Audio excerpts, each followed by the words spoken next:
Assalamualaikum warahmatullahi wabarakatuh. Waalaikumsalam. Nah, sebentar Lombok mangkin iki Mas Ongel sedang berada di studio TV 9 dan hari ini Mas Ongel kedatangan salah satu narasumber yaitu Bapak AKBP Rifai.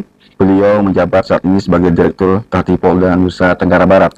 Dan hari ini tema yang Mas Ongel angkat cukup menarik, yaitu tahanan dan barang bukti. Nah, ini mungkin sebagian masyarakat atau sementara Mas Ongel di luar sana penasaran dan ingin tahu seperti apa sih Direktorat Tahti Polda Nusa Tenggara Barat. Selamat pagi, Pak Rifai. Selamat pagi. Assalamualaikum warahmatullahi wabarakatuh.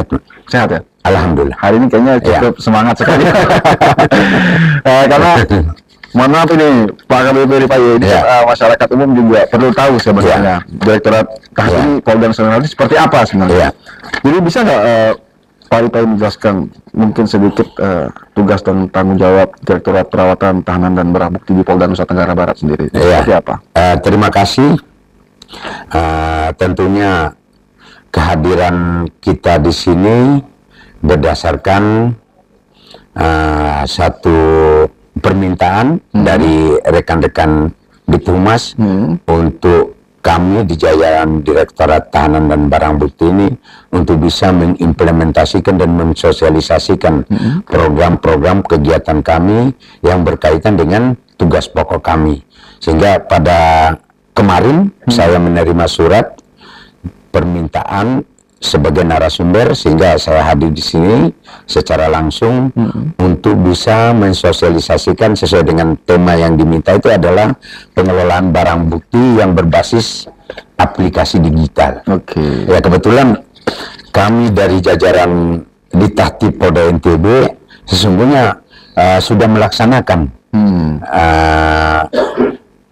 aplikasi ini, sehingga inilah kesempatan bagi saya untuk mensosialisasikan kepada masyarakat juga, sehingga masyarakat juga bisa berperan dan mengetahui bagaimana sih pengelolaan barang bukti yang dilakukan oleh jajaran di Tahti Polda NTB dengan aplikasi yang ada di kami. Jadi kami di sini saya mulai mungkin dari dasarnya dulu. Tentunya di sini ada mulai dari Undang-Undang Nomor 2 Tahun 2022 tentang Kepolisian Negara Republik Indonesia.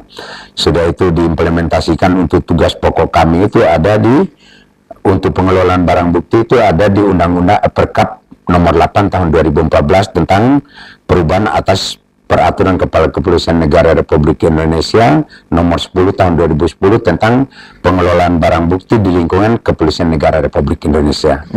Dan karena ini aplikasi, tentunya kita juga berharap ini adalah merupakan implementasi bagi kami di jajaran Satuan Kewilayahan sesuai dengan program prioritas dari Bapak Kapolri tentang perubahan teknologi kepolisian modern di era 4.0.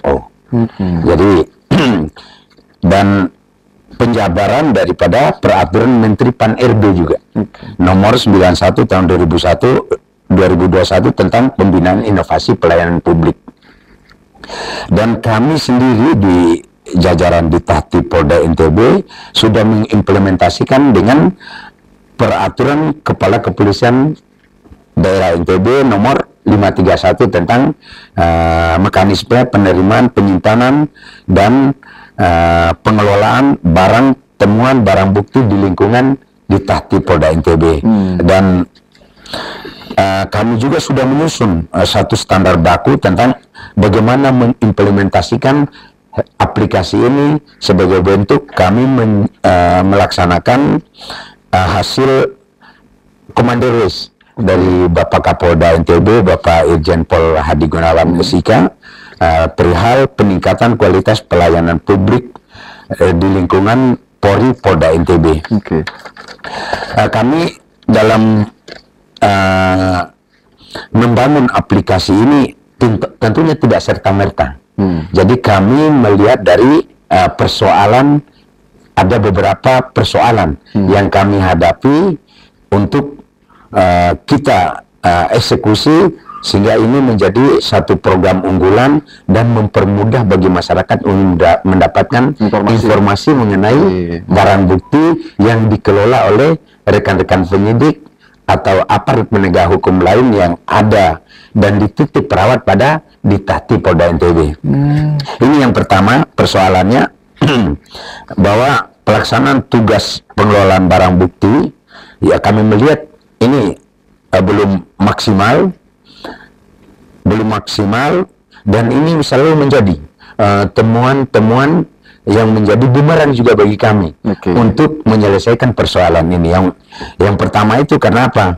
Ada pengelolaan barang bukti itu masih dipegang sendiri oleh penyidik, yang seharusnya ini tidak boleh.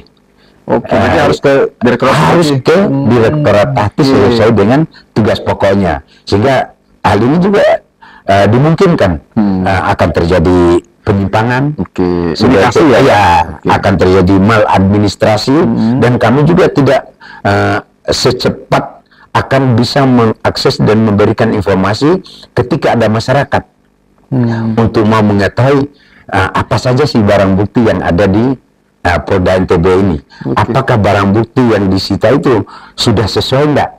Apakah diyakini barang bukti itu dalam kondisi baik seperti sebagaimana pada waktu disita, dari mana barang bukti itu disita. Ya, betul. Jadi, dan yang kedua, kami juga melihat beberapa persoalan yang ada. Ya, kita tidak munafik, tidak menutup kemungkinan rekan-rekan media juga sudah tahu.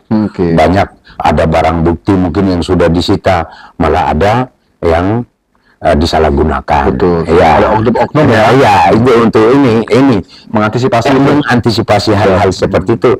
Inilah yang menginisiasi kami, sehingga anggota yang menyidik dan menangani dan mengelola barang bukti kita harapkan harus patuh, dan yang paling utama adalah kita cegah perilaku penyimpangannya itu. Dan yang bisa kita pertanggungjawabkan juga di sini adalah kita melihat aturannya khusus barang bukti berupa uang, itu ada juga aturan mekanisme bagaimana tata cara pengelolaannya, sehingga ini juga masuk di dalam menjadi bahan pertimbangan kami. Dan sudah itu di dalam aplikasi kami ini yang paling fundamental sekali, seperti yang terjadi di wilayah hukum kita ini, masih banyak kendaraan-kendaraan bermotor yang hilang. Sudah itu masyarakat tidak bisa lagi mengkontrol atau melakukan penelusuran barang bukti berupa kendaraan yang hilang ini kemana. Sudah itu langkah kepolisian dalam menyikapi persoalan adanya pencurian kendaraan bermotor ini, bagaimana sehingga masyarakat juga dengan aplikasi ini dia bisa melihat hasil daripada apa yang kami publikasikan dalam aplikasi ini, sehingga aplikasi ini kami beri nama. Jadi bukan karena saya ada kopi ya. Ya. Jadi ya memang ini kalau rekan-rekan media kok ada ini, umumnya di Tati itu ada tempat ngopi. Jadi ini kami terinisiasi karena sering ngopi juga. Kami beri nama aplikasi ini dengan nama Starbook atau Starbuck. Ya, itu ada kepanjangannya, artinya Sistem Tata Administrasi dan Registrasi Barang Bukti Polda NTB. Nah, jadi kalau mohon izin, kalau untuk linknya masyarakat bagaimana untuk mengetahui? Bisa diakses. Jadi linknya bisa diakses. Jadi di http://starbuck.polda.ntb.com. Nah, jadi itu. Jadi bisa langsung di situ masyarakat ini melihat. Jadi ada beberapa aspek inovasi yang ada di dalam sistem tata administrasi dan registrasi barang bukti yang kami bangun ini atau Starbuck ini, yang bisa dirasakan secara langsung oleh masyarakat maupun secara kedinasan. Yang pertama, kami melihatnya dari nilai keterbaruan atau nilai tambah. Ya. Jadi mungkin saya mudah-mudahan tidak sampai 20 menit ya. Insya Allah. Siap. Jadi aplikasi Starbucks Polda NTB ini adalah aplikasi pelayanan berbasis website yang memberikan informasi pengelolaan barang bukti yang up to date serta informasi data kendaraan hilang sesuai laporan polisi yang terregistrasi di SPKT yang ada di jajaran Polda NTB, bukan hanya di Polda. Jadi ini sudah Polres dan Polsek Polsek itu sudah bisa mengakses dan menginput data di sini. Dan yang paling penting, kita berharap aplikasi juga ini bisa diakses oleh masyarakat berkepentingan secara online, kapan dimanapun, dengan tanpa harus datang ke Polda NTB untuk menemui petugas atau penyidik menanyakan perkembangan barang bukti yang ada. Jadi implementasi di sini juga kita harapkan sistem pelayanan Starbucks ini dapat menampilkan data atau informasi terkait barang bukti, barang temuan sebagai barang bukti, serta data kendaraan yang hilang dilaporkan oleh masyarakat secara online, dan masyarakat dapat melihat dan mengetahui tentang barang bukti, barang temuan sebagai barang bukti sesuai identitas, jenis, jumlah, kuantitas dan kualitas, kondisi, lokasi penyimpanan, dan perkembangan proses hukum yang berkaitan dengan barang bukti itu sendiri. Jadi manfaat yang kita harapkan di sini adalah yang pertama, masyarakat yang dengan cepat dan mudah serta tidak perlu mengeluarkan biaya untuk mendapatkan informasi yang akurat terkait data barang bukti, barang temuan sebagai barang bukti yang dikelola di lingkungan Polda NTB dan jajarannya. Yang kedua, mampu meminimalisir terjadi kesalahan administrasi dan ketidakakuratan pendataan yang menjadi penyebab terjadinya maladministrasi pengelolaan barang bukti. Ya, ini maksudnya ada barang bukti yang sudah disita, mungkin seperti kasus-kasus narkoba.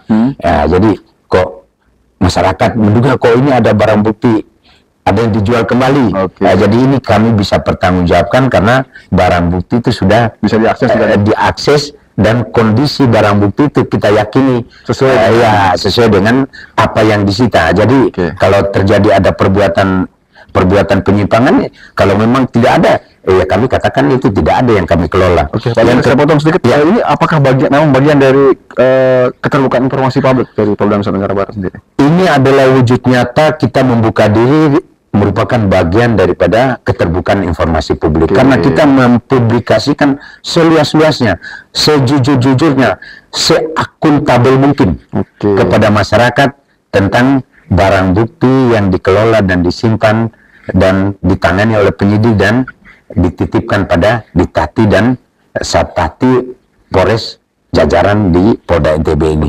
Lanjut Pak. Ya. Yang ketiga, ya ini paling utama, mencegah risiko penyalahgunaan wewenang yang dilakukan oleh petugas dalam pengelolaan barang bukti, barang temuan sebagai barang bukti.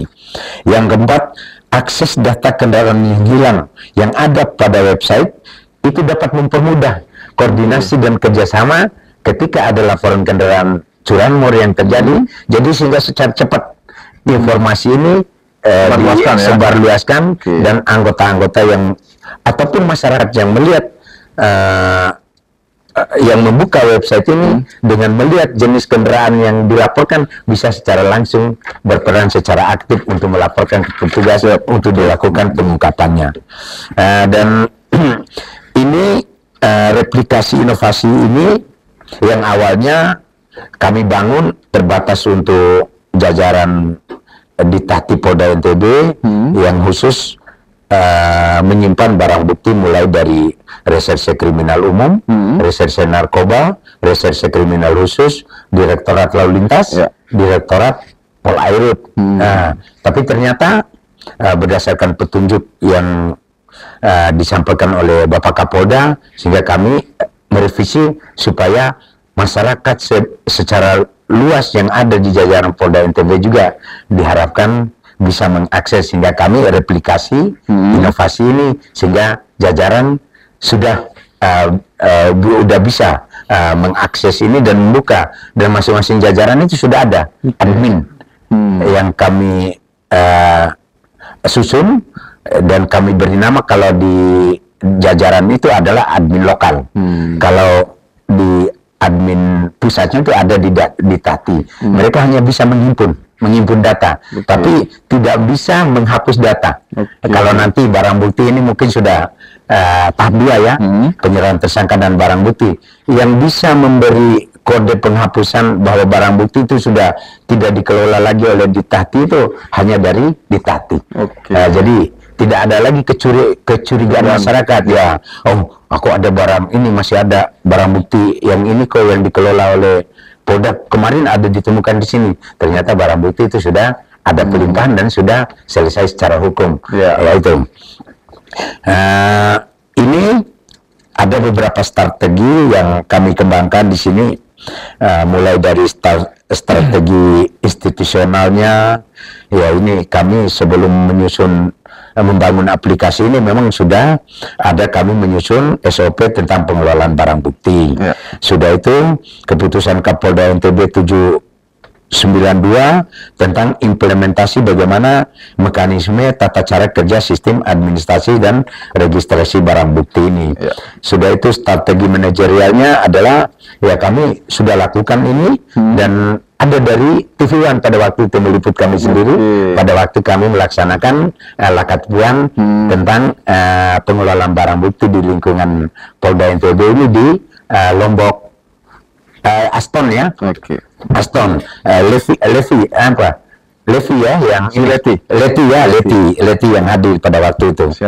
Jadi dampak di sini kami bisa dirasakan secara langsung ya itu oleh masyarakat, dan masyarakat bisa mengukur dampak atas pelaksanaan lahirnya aplikasi ini. Dan tentunya juga kami juga berharap dengan dibangunnya aplikasi yang memuat data barang bukti dan barang temuan sebagai barang bukti ini juga kami berharap aparat masyarakat juga bisa berperan secara aktif, bersinergi untuk saling memberikan informasi tentang kalau ada kendaraan, misalnya terjadi pencurian kendaraan bermotor roda 2, sudah itu kita input di situ telah terjadi. Jadi mereka-mereka yang ada di Lombok Timur di ini yang aksesnya mungkin pelintasannya udah bisa memantau. Itu. Jadi ini mempermudah berarti. Jadi itu mempermudah. Jadi masyarakat, kan kita ini masyarakatnya kan tersebar. Jadi tidak semua memiliki nomor HP petugas. Tapi dia dengan melihat, saya baca di lintasan berandanya, ada aplikasi Starbucks. Ini motor ini saya temukan di sini. Jadi bisa dia memberikan informasi juga melalui aplikasi ini, sehingga dilakukan penegakan secara cepat, tepat, dan secara bertanggung jawab oleh petugas dalam pengungkapan kasusnya. Wadir, ini kan banyak sekali aplikasi. Ini sudah berjalan berapa lama aplikasi ini? Jadi ya, terima kasih ya. Aplikasi ini sebetulnya sudah hampir setahun lah. 1 tahun ya. Tapi karena ada revisi, sehingga aktifnya itu baru sejak Bapak Kapolda Pak Hadi Gunawan ini. Yang baru. Jadi kemarin bulan Februari ya, jadi kami launching. Jadi ini bulan April. Ya, jadi sudah berumur kurang lebih 2 bulan. Nah, ini menarik sekali nih Pak Dir. Ini kan kita bicara di aplikasi dan sebagainya. Kalau kita berbicara tentang tantangan terbesar, nah ini kan tantangan terbesar apa yang dihadapi Direktorat ini dalam pengelolaan tahanan dan barang bukti sendiri sejauh ini? Ya, jadi tantangan dalam hal perawatan tahanan, sudah itu tentang pengelolaan barang bukti, ya tentunya kalau untuk di kami secara standar ya, berbicara ini untuk tahanan. Ya. Karena kalau kapasitas tahanan yang kami miliki ini memang sudah cukup bagus. Cuman kendala yang paling utama kami ini adalah masalah SDM. Karena kalau kita berbicara pengelolaan perawatan tahanan, ya ini kan berbicara hati. Ya, betul. Berbicara komitmen moral seorang petugas. Sehingga dalam rangka meningkatkan kesiapsiagaan, dan yang paling utama hambatan di dalam pengelolaan tahanan ini kan, ya kan ini kan pelaku-pelaku kejahatan tentunya berharap dapat kemudahan, dapat akses, dapat fasilitas, serta pembinaan. Ya, jadi tentunya ini yang selalu menjadi penekanan kami kepada petugas jaga untuk tidak lalai, untuk tidak lengah, tidak tertipu oleh bujuk rayu tipu muslihat. Namanya tahanan, ya. Jadi ini tentunya berkaitan dengan ini adalah SDM, pasti SDM. Jadi kalau kami mungkin seperti rekan-rekan di lapas, jadi kalau masalah over kapasitas, karena kami ini memiliki 27 ruang sel. Jadi dengan kapasitas 120 tahanan itu sesuai dengan tingkat penanganan penyidikan di tingkat penyidikan di Polda, dan walaupun nanti ada titipan-titipan dari Polres, jadi kami hitungan kapasitas satu sel 6 atau 7 orang itu masih standar. Sedangkan untuk barang bukti juga tentunya berkaitan juga dengan hambatan kami itu seluruh jajaran ini. Kecuali yang ada di Ditahti, sehingga ini juga yang menginspirasi kami itu untuk membangun aplikasi sistem tata administrasi dan registrasi barang bukti ini berkaitan dengan gudang penyimpanan atau tempat penyimpanan BB yang memang belum ada di jajaran Polda NTB ini. Dan itu akan berproses ya? Iya, jadi ini kita berharap ya, jadi semua itu bisa berperan. Karena ini juga pengelolaan barang bukti ini nanti akan berimplikasi juga kepada peningkatan untuk peningkatan pendapatan negara sebetulnya. Karena di sini kan ada barang bukti berupa uang, ada barang bukti yang berupa yang bernilai ekonomis.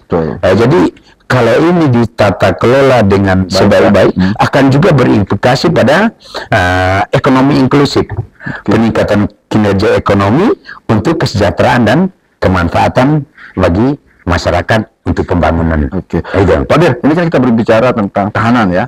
Ini masalah kemanusiaan. Kalau di Ditahti sendiri, bagaimana menangani tahanan yang mungkin sakit atau memerlukan perawatan secara khusus? Yang seperti apa sejauh ini? Terima kasih. Jadi untuk perawatan tahanan itu sendiri sebetulnya kami sudah memiliki SOP, dan kami sudah menyusun standar baku berdasarkan surat keputusan Kapolda NTB. Bagaimana pelayanan tahanan anak, bagaimana pelayanan tahanan ibu yang hamil dan menyusui. Sudah itu bagaimana pelayanan tahanan yang sakit, sudah sakit menahun misalnya. Jadi untuk pelayanan seperti itu kami sudah membangun di sana, membangun ruang khusus untuk anak, untuk ibu hamil, dan termasuk bagi ada tahanan yang sakit. Seperti misalnya kalau ada tahanan yang TBC, kan tidak mungkin dia harus gabung dengan ini, sehingga kami terapkan one man one cell, dan selalu kami kerjasama dengan misalnya TBC. Untuk zona pemeriksaannya itu kan kami sekarang bergabung dengan zona yang ada di wilayah Puskesmas Tanjung Karang. Jadi kami agendakan, jadi setiap bulan ini kami bersurat untuk melakukan pemeriksaan check up kesehatan tahanan yang ada di sana, untuk juga kita melihat perkembangannya. Kalau sekiranya karena dengan intensitas jumlah tahanan yang tinggi, ternyata tahanan tahanan yang sakit menahun ini sudah tidak reaktif lagi, kita minta rekomendasi dari kesehatan, jadi bisa bergabung dengan tahanan yang ada itu sesuai kelompoknya, karena di sana kan khusus untuk tahanan narkoba itu semua tahanan narkoba. Oke. Jadi ya bergabung ya, tidak bisa. Kami atur seperti itu. Kan memang aturan seperti itu. Tahanan reserse kriminal umum semua. Tahanan reserse kriminal khusus itu semua. Sedangkan untuk tahanan, karena kami juga membackup rekan-rekan dari Densus, kami terapkan juga untuk tahanan teroris itu kami terapkan one man one cell. Oke. Pak Dir, ini tadi kita sudah berbicara tentang tahanan ya. Sekarang kita berbicara barang bukti. Bagaimana prosedur penyimpanan barang bukti agar tetap aman dan tidak rusak? Ini kan terkait trust kepercayaan masyarakat pada Polda NTB. Itu seperti apa, Pak Dir? Jadi khusus di kami di jajaran di Tahti Polda NTB itu memang sudah ada standar khusus untuk tempat penyimpanan barang bukti. Kalau barang bukti itu berupa uang yang nilainya 5 juta ke atas, itu kami titip pada rekening penampungan. Oke. OPL. Ada rekening penampungan. Ada rekening penampungan. Sedangkan yang untuk uang yang di bawah 5 juta, itu kami simpan di brankas di Tahti. Kami memiliki 2 brankas besar di sana. Sampai sekarang masih terisi. Untuk sabu, kami simpan juga di dalam brankas, sedangkan barang bukti lainnya itu ada di dalam peti-peti yang memang masing-masing peti itu ada pengukur suhu. Jangan sampai nanti pengaruh kelembabannya juga itu akan mempengaruhi kualitas barang bukti. Kualitas barang bukti itu sendiri. Oke, kalau kita bicara tentang tadi sudah berbicara tentang prosedur. Ya. Adakah rencana dari Dirtahti sendiri nih, rencana jangka panjang dan jangka pendek untuk meningkatkan kualitas pelayanan Direktorat Tahti sendiri? Ya. Jadi untuk peningkatan sumber daya manusia yang paling prinsipil dalam baik itu dalam pengelolaan perawatan tahanan, pengamanan tahanan maupun pengelolaan barang bukti, kami memang sudah ada program jangka pendeknya. Setiap tahun anggaran kami tetap akan melaksanakan peningkatan kemampuan pelatihan bagi seluruh jajaran pengelola barang bukti. Jadi bukan hanya di Tahti, pengelola barang bukti yang ada pada fungsi reserse kriminal umum, reserse kriminal khusus, narkoba, lalu lintas, polair, seluruh jajaran itu kami undang dan kita berikan pelatihan.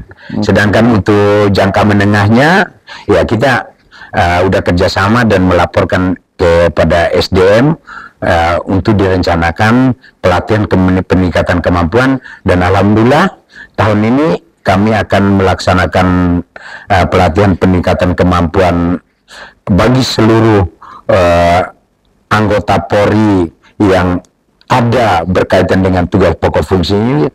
Nanti insya Allah bulan Juli ini di SPN Bayangkara Polda NTB. Oke, Pak Dir, sebelum menutup acara ngobrol-ngobrol kita, saya ingin memberikan waktu kepada Pak Dir 30 detik sampai 1 menit. Apa yang Pak Dir ingin sampaikan kepada masyarakat agar masyarakat dan publik itu mendukung kerja Direktorat Perawatan Tahanan dan Barang Bukti, dan apa yang ingin Bapak sampaikan? Ya, terima kasih. Sama dengan statement awal saya tadi, karena ini adalah tujuan kita untuk mempublikasikan bagaimana peran serta di Tahti Polda NTB ini dalam mewujudkan peningkatan pelayanan publik sebagaimana harapan daripada pimpinan Polri. Jadi mudah-mudahan ini memberi gambaran dan masukan bagi masyarakat betapa pentingnya pengelolaan barang bukti ini, dan masyarakat bisa berperan secara nyata untuk mengimplementasikan ini dan mau ikut serta mewujudkan apa yang menjadi harapan kita yang ada dalam membangun aplikasi ini. Dan yang paling penting tentunya harapan kami juga, mudah-mudahan ini adalah salah satu ladang amal bagi kami untuk meningkatkan public trust. Ya, kita berharap Polri ini semakin dicinta dan selalu dekat dengan masyarakat. Oke. Begitu, terima kasih. Oke, terima kasih Pak Iya. AKBP Rifai yang merupakan Direktur Tahti Polda Nusa Tenggara Barat. Jadi apa yang kita bincangkan hari ini semoga terkait peningkatan pelayanan publik, pengelolaan tahanan dan barang bukti ini sesuai dengan apa yang dicita-citakan, Amin. sehingga Amin. masyarakat memiliki rasa kepercayaan dan percaya tinggi Iya. kepada aparat kepolisian. Amin. Dan itu dia sebentar Lombok ngobrol-ngobrol singkat Ahmad Songel dengan AKBP Rifai, Direktur Tahti Polda Nusa Tenggara Barat, dan saya Ahmad Songel mewakili kru yang bertugas pada hari ini ucapkan terima kasih. Wassalamualaikum warahmatullahi wabarakatuh dan sampai jumpa. Sukses Pak Dian. Amin. Terima kasih.